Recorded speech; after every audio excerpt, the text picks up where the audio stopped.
Coming up this weekend at lightweight, this is a fight for the Underground Whisper network of MMA. This is a fight for the hardcores. This is a fight for the English MMA fans. This is a fight for the Scousers, but also those of you in the southern United States, or the southwest of the United States, I should say. We have Jordan Leavitt taking on Paddy the Baddy Pimblett. Matt, so many people recognize Paddy Pimblett. He is out there for all the right reasons and all the weight gain reasons after he won his last fight. And if you look at it for Pimblett, he's hanging out at San Diego Padres games. He's making a name for himself over in North America. You look at it in the 5-on-in, it's 4-1. He did lose that fight against Soren Bach back almost 4 years ago by decision. But since then, wins over Decky Dalton, David Martinez, a win over Luigi Venturini, and one over Kazula Vargas. And those two fights in the UFC, he had to withstand quite a bit of adversity in both of them to lock up those wins. Obviously, his last time out against Kazula Vargas was 4 months ago when the UFC came to London at the O2. The last time Tom Aspinall was in that main event against Alexander Volkov,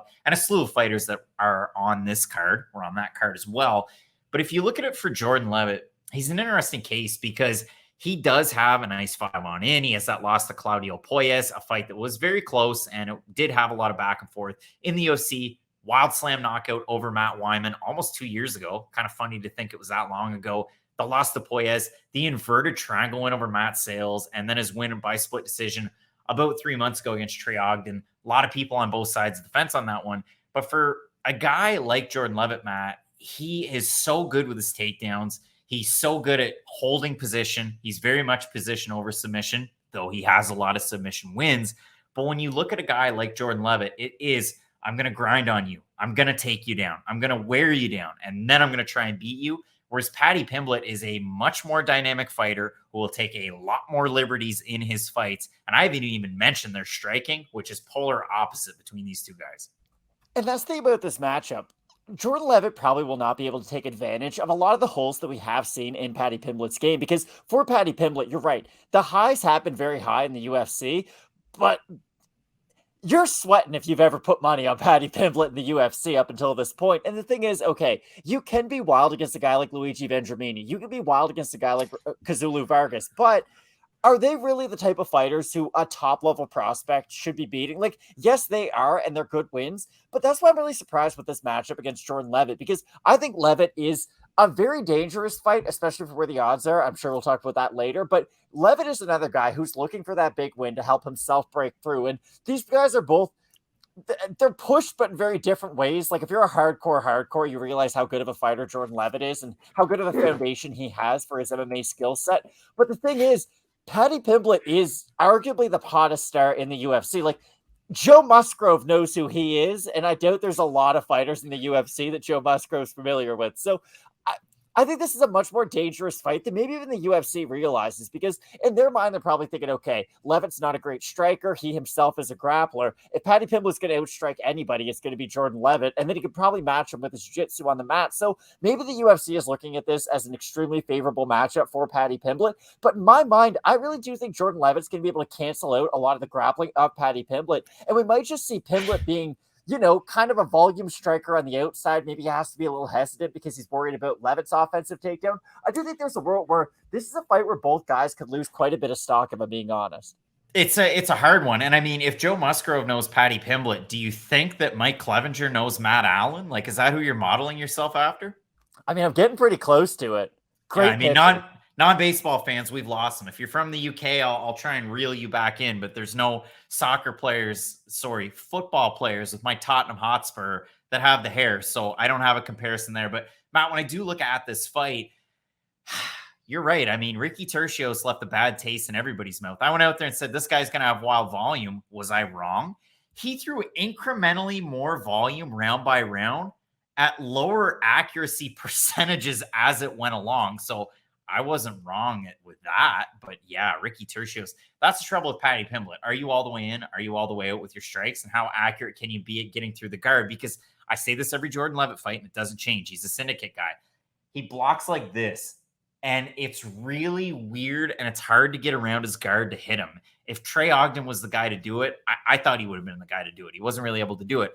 For Jordan Leavitt, too, the blueprint's already out there. Soren Bach was able to take down and control Pimblett in set positions on the ground. Go back and watch that fight. Like, that was the most amped I was for any Cage Warriors card. I watched all those sit downs that they had in Liverpool. Like, it was such a big deal. And then Soren Bach was able to go out there and implement his wrestling game plan. Now, again, that was a few years ago, and it was down, in his hometown, and the pressure was different. But when I look at this one, blueprint's there for Jordan Levitt. So it is a really tricky fight for Pimblett. Again, gets caught on the feet by Kazula Vargas, who wasn't supposed to be a tough challenge at all. Fights Luigi Vendramini, who, again, Craig Allen, hold in high regard, but a lot of people don't. So take that for what it's worth. But when you do look at this fight, Matt, you had mentioned it. I mean, Paddy Pimblett opened a minus 400 favorite. He's a minus 262. Jordan Levitt opened plus 330. He's a plus 209. We have a look at the Tapology votes. Paddy Pimblett, one of the brighter stars coming up in the UFC. I'm going to say over under 85% Pimblett. It'll probably be over. It'll be somewhere in the 90s just because he is so popular globally. All right, let's have a look. Oh, no. So it's under 1,221 total votes, 77% Pimblett, 24% by decision, 14% by submission, 55% by knockout. I mean, folks, Jordan Levitt's lost one fight by decision. For Jordan Levitt, 35% by decision, 46% by submission, 13% by knockout. So I'd be hella surprised if Paddy Pimblett knocked out Jordan Levitt. Like, TKO due to ground strikes, maybe?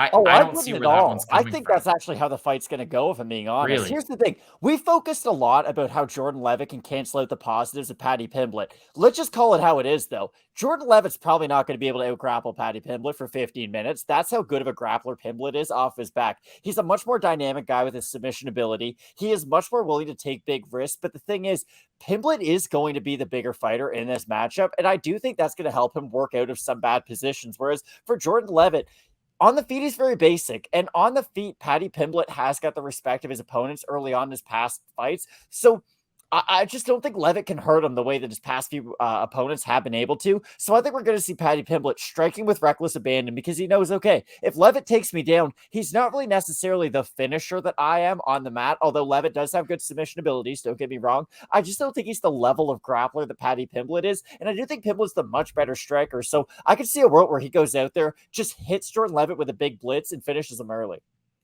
I think Paddy Pimblett can beat him on the feet. And that is the reason ultimately that I'm taking him. Now, I see more of a long game approach. Obviously, he was able to finish Luigi Vendramini. He finished Decky Dalton with those ground strikes as well in a different manner. But when I do look at this one again, Jordan Levitt, I go back in my mind. I think of that Soren Bach fight. I think of a guy in Levitt where once he gets that takedown, he really has good top pressure. He can hold a lot of his opponents down. And I said it earlier on in the card, Mandy Boom, in a fight that most people are going to skip and just look at the prediction. And if Victoria Leonardo wins that fight, they get really upset because you guys didn't say anything about her. That's what happens every single week, folks. But when you do look at a matchup like this, I don't necessarily love a fighter off their back trying to fish for submissions because it doesn't always work. But with a guy like Paddy Pimblett, I like the complete game when I compare it to Jordan Levitt's. I think Levitt is so specialized in that one area, and he's not as well-rounded. So for me, I do like Pimblett in this matchup, but it should be a fun one to kind of set the table for the co-main and main event. I'm just really curious when and who is going to be Paddy Pimblett's first, like, genuinely threatening opposition. Let's just Gregor Gillespie. That's not a fight the UFC wants to do. Gregor Gillespie, it's almost like if George St. Pierre won the middleweight title and left like he did. Like, if Gregor Gillespie beats Paddy Pimblett, Gregor doesn't then become a big star because he doesn't fight often enough. He's a thief in the night.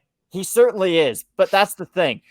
For Pimblett, at a certain point, he is going to have to fight somebody who either is a really big name, was a really big name, or is a talented enough fighter to where they can really pose an official threat to him.